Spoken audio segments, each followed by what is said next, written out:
Hello and welcome once more to Red Gaming Tech. My name is Marta. Today is the 8th of January and I have yet more news for you today on the PS4 as Sony has announced some sales figures for us finally, as they have said that the cumulative sales of the PS4 surpassed 4.2 million as of the 28th of December. And for those of you wondering, in comparison to the Xbox One, this is pretty damn decent as it only sold 3 million units as of New Year's, of course. This is from the 28th of December for Sony and from the 31st of December for Microsoft. Now, this is kind of to be a little bit expected as, of course, the PS4 did launch a week earlier in the US, but also, of course, launched a week later in various EU territories. Now, software-wise, things are going pretty well for Sony too, as they shifted 9.7 million units of PS4 software. Now, maybe that number isn't so great relative to how many consoles were sold, as it means most people on average have 2 games per console. But given that the console is extremely young and there's not too many games out for it at the moment, of course there's a handful of indie games and a couple of AAAs, but most of the games that are available are, of course, launch titles or current generation crossovers that have also come out on the PS4, like Call of Duty and Battlefield 4 and that sort of thing. So it doesn't really surprise me that not many people have that many PS4 games, because, well, there's not really that many to have at the moment. Now, what is most impressive, though, is that PS Plus subscriptions have increased by more than 90% since the PS4's launch. Now, of course, this is due to the fact that you do need a PS Plus in order to play PS4 games in online multiplayer, as you do, of course, with Xbox Live Gold. So it's not exactly surprising that the numbers have spiked massively, given that it is now a requirement to have PS Plus in order to access multiplayer.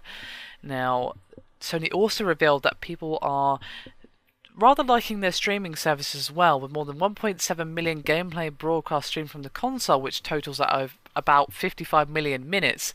And according to Twitch, 20% of their broadcasts between the 23rd and the 3rd of January have been from the PS4, and Twitch's VP of Marketing Matthew DiPietro said, quote, "Based on our success with the PlayStation 4, which currently represents 20% of our broadcaster base, our vision was on the mark. We envision a day when broadcasting your gameplay is a ubiquitous place of the gaming experience. We're well on our way."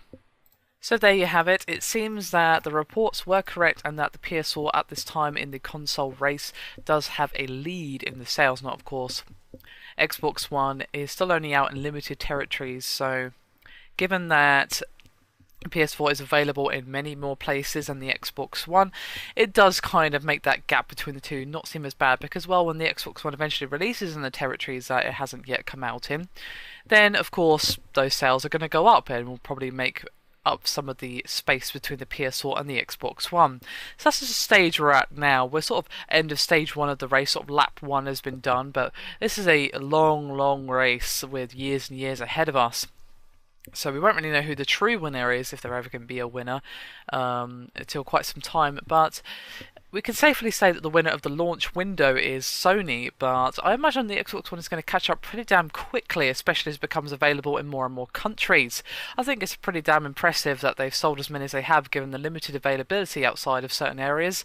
So definitely a big thumbs up and congratulations to both Sony and Microsoft for what has been overall a fairly successful launch. Some problems on both sides of the fence, of course, as is kind of to be expected with a new console launch, and it seems like things are only looking up for the gaming market at the moment. I don't expect that the amount of games owned per person will go up as more games become available. When there's limited games available, you can't really expect people to own loads, because, well, not only are there not that many games, they did just drop about £400/$500 on a console, so maybe they're a bit strapped for cash for some reason.